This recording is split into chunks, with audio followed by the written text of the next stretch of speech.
Cervical में गर्दन की नस दबना सच में ज़िंदगी को बहुत मुश्किल बना देता है। मैं ये इसलिए कह रहा हूँ कि मैं खुद इस दर्द से 7-8 साल गुजरा हूँ।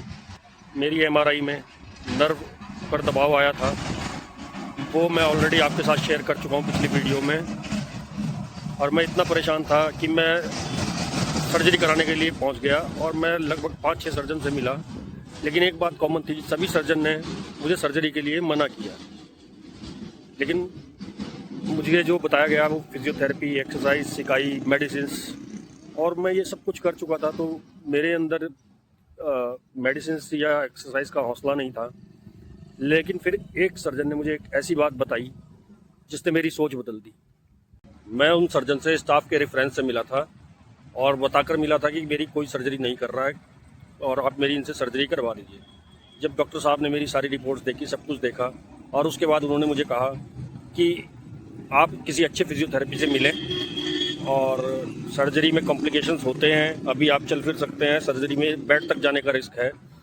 और जो आप ये सोच रहे हैं, समझ रहे हैं कि सर्जरी करा के आप बिल्कुल ठीक हो जाएंगे, तब भी आपको फिजियोथेरेपी और एक्सरसाइज करनी पड़ेगी रिकवर करने के लिए। तो आप पहले ये ऑप्शन चुनें और किसी अच्छे फिजियोथेरेपिस्ट से मिलें। तब मेरी सोच बिल्कुल बदल गई और बेड पे लगने का रिस्क मुझे मालूम था कि हो सकता है, और मैं वो रिस्क लेना भी चाह भी रहा था और नहीं भी चाह रहा था, समझ नहीं पा रहा था क्या करूँ, इतना परेशान था। फिर मैंने डिसाइड किया कि मैं किसी अच्छे फिजियोथेरेपिस्ट से ही मिलूँगा।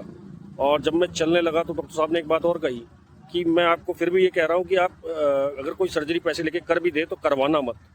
तो उनकी वो बात मेरे दिमाग में बैठ गई। वहाँ से मेरी लाइफ में चेंज आया है जब मुझे ये समझ में आया कि ये प्रॉब्लम मेरे सालों की बैड पोस्चर और बैड हैबिट्स का रिजल्ट है।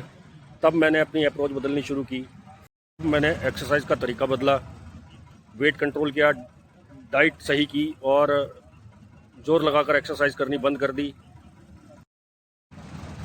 पोस्चर पर काम करना शुरू कर दिया, और सबसे इम्पोर्टेंट, मैंने अपनी सांस को न्यूट्रल रखा। पहले मैं एक्सरसाइज करते हुए जब काउंटिंग करता था तो सांस रुक जाती थी, ऊपर नीचे होती थी। आप भी चेक कीजिएगा, ऐसा होता है अक्सर कि जब हम काउंटिंग करते हैं तो सांस नॉर्मल नहीं रहती।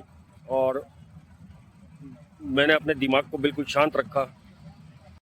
सबसे इम्पोर्टेंट बात, मुझे कई महीने कोई रिज़ल्ट नहीं मिला। मैंने पेशेंस रखा और एक्सरसाइज जारी रखी।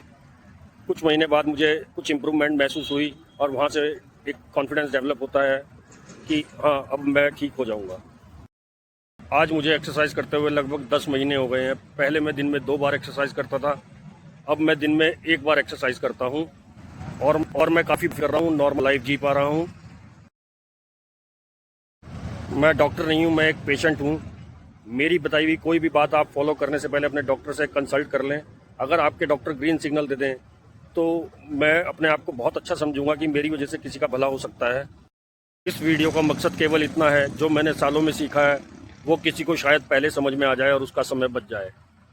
अगली वीडियो में मैं आपको डिटेल में बताऊंगा कि मैं कौन कौन सी एक्सरसाइज करता हूँ, क्या गलतियाँ अवॉइड की। अगर आपको आपकी कंडीशन के हिसाब से आपके डॉक्टर ग्रीन सिग्नल दे देते हैं तो ये आपके लिए हेल्पफुल होगा और नेक्स्ट वीडियो आपके लिए बहुत इंपॉर्टेंट होगी। Thanks for watching.